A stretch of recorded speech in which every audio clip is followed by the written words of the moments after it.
This video is brought to you by my two books, Practical Music Theory for the Rock Guitarist and The Blues Guitar Bible. Want to learn about modes, harmony, scales, chord substitution and keys? Or maybe you're interested in supercharging your blues guitar rhythm and lead chops.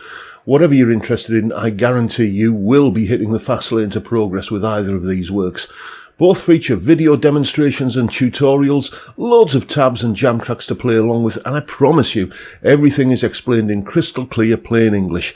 Check out the links in the description for more details. Hello chaps, welcome once again to John Robson Guitar Tuition. As always, I do hope you're well. Now, these Monday videos have for a few years now been dedicated to doing some analysis of a classic solo of some description, usually kind of blues or classic rock, that kind of thing.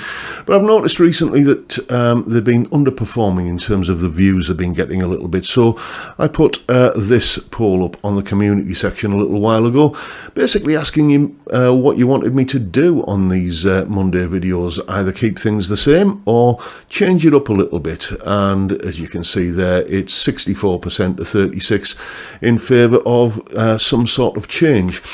A lot of comments under that poll there were, well, why not alternate it a little bit?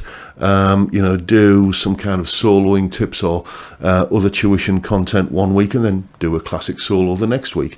So that's what we're doing today. This is the start of a new style of Monday video where I'm doing exactly that. And I thought I'd kick things off by responding to this comment. Your best solo yet. You should definitely do it more often. Maybe you could use it for a solo explanation one week. I'm sure we would love it. That was a comment that was left by a chap called Adam, as you could see, and that was on a video I did a few weeks ago about playing funk rhythm guitar. And of course I couldn't resist, once I'd done the funky jam track, having a little bit of a solo over the top of it. And that was the solo that Adam was referring to, which goes a bit like this.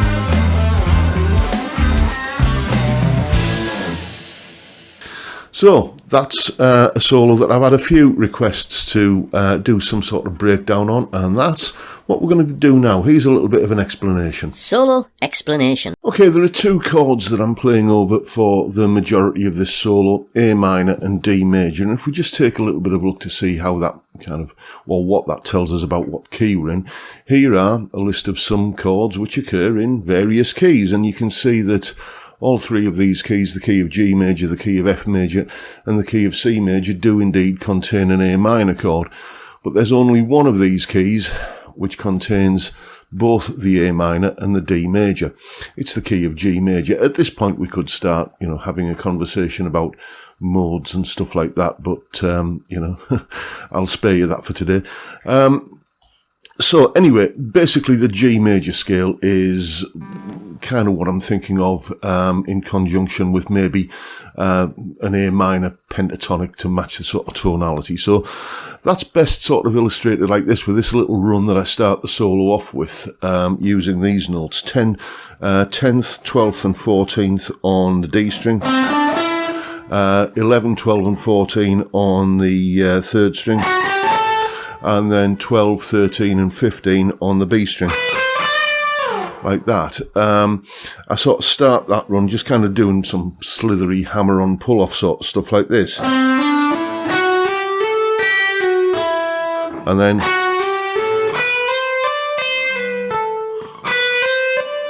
like that, so.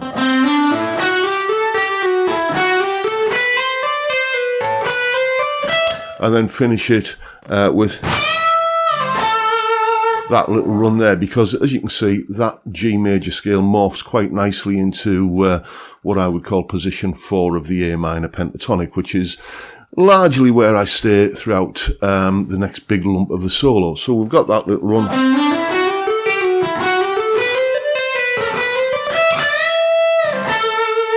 Then I'm just sort of hanging around in this area basically with maybe bringing in an odd extra note like the B note here. Sliding down into what I'm thinking here is basically position 3 of A minor pentatonic. And doing a bunch of stuff around there. Let's kind of come down at that again.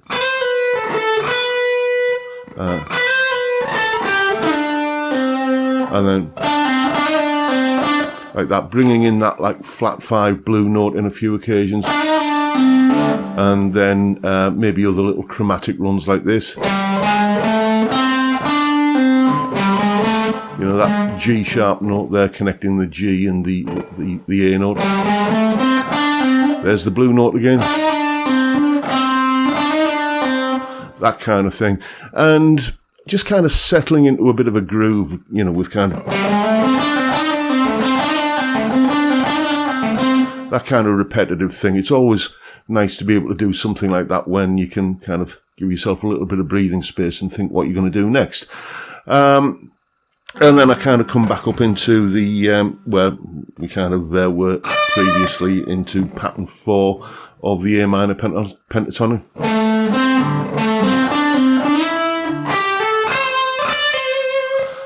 Then I just sort of settled into this nice little repetitive thing here. It's if you play a lick which, you know, pleases your ear, then just kind of milk it a little bit. So I ended up playing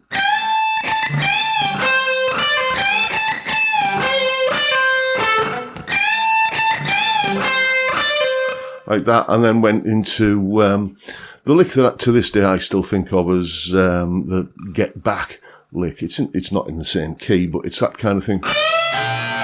That like that, you know. I think I first learned that lick, you know, bending on the B string and grabbing the note at the same fret on the top E string, and I just do a little bit of that. At this point, the chord change comes in and I go up to a D chord. So I'm thinking, what can I play around this part of the neck that's going to fit a D chord? I could just stay in the A minor pentatonic in this area here because that's going to fit the overall A minor tonality. But I know that if I take this A minor pentatonic, which, let's not forget, has a relative major identity. It's also C major. If I take that up 2 frets, C major pentatonic has become D major pentatonic, and I'm playing over a D major chord. Happy days. So I'm going to go like, and then bring in that little kind of bluesy flat 7th note here, which is, you know, the C note, which is in the A minor C major pentatonic anyway, to do that little kind of Chuck Berry kind of, you know, that kind of thing. You hear Chuck Berry giving it a bit of, like that. I'm just doing basically a variation on that. Then I'm kind of thinking, well, maybe I've overstayed my welcome up this end of the neck a little bit. Let's come down to our friendly kind of home base of A minor pentatonic down here. I'm adding in the odd couple of notes here, the F sharp note there, which is a... Why am I adding in an F sharp note, by the way? Well, because we're playing over an A minor chord and a D major chord. The D major chord has the F sharp note in it, so it's permissible. And then bringing in the blue note again, this D sharp, E flat. So again, I'm playing like a repetitive sort of thing here when I'm going...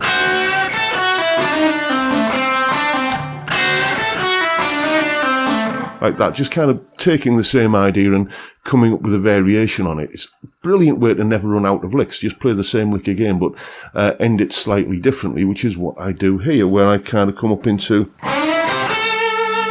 like that. So arguably, you know, you can think of that as being,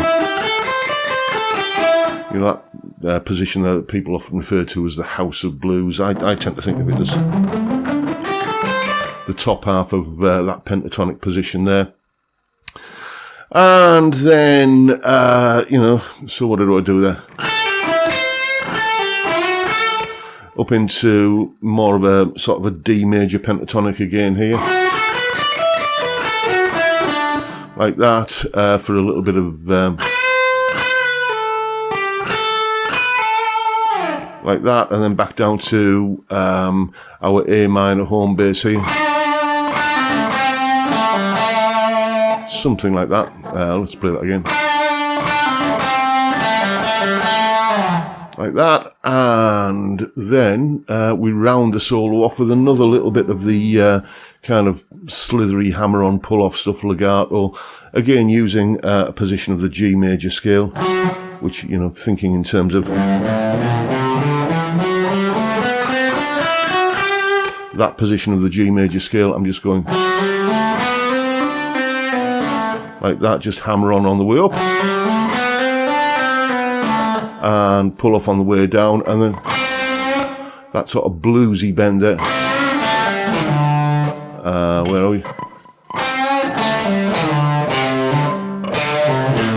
Ending it something like that, basically kind of using that kind of, connecting that G major scale thing into that A minor pentatonic thing. That's the ending phrase there, like that.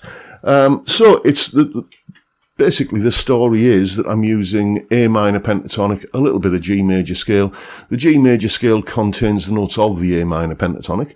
It also contains the notes of the D major pentatonic, and hence why I was kind of dropping into the D major a little bit as well, just reflecting the chords that I'm playing over. So that's what's going on in the solo. Now you know what to do. Go away and have some fun with it. And of course, there already is a full tab in both Guitar Pro and PDF formats for not just that solo, but the entire piece of music that it is contained within. But to save you digging around for that, I'll post it again, along with the jam track that, you know, you don't have to go digging for, and that explanation there, and of course the video clip of me playing the solo. All of that is up on my Patreon page. There's the address and the link in the description. $3 or £3 a month gets you access to all of these additional resources that go along with these YouTube videos, and I am currently working on a new higher tier membership, which may already be active. I don't know how long that's going to take me, and you basically watch this space. But at the moment, as at the time of recording this video, $3 or £3 a month, that ain't going to change. You'll get all of the additional resources and goodies and jam tracks and tabs and stuff that go along with these YouTube videos. And of course, a massive thank you to everyone who supports me in that or any of the other ways, all of which are also down in the description. And that is pretty much it for today, folks. Let me know what you think of this new format of Monday video. Again, down in the comments, and I hope you've enjoyed the way I'm starting to do things. If that's the case, please hit the subscribe button and the notification bell in case you haven't already done so, and why not drop me a like as well while you're at it. Don't forget the live stream every Friday, 5 PM UK time, regular as clockwork. We drink beer and talk about music and guitars and basically whatever else crops up. It's a fantastic way to kick off the weekend, and I'd love to see you there if you can make it. But for now, I'll bid you all a good day and say thank you so much for watching. Thank you for your time. Look after yourselves, folks. Stay well, stay safe, and above all, stay sane. Bye for now.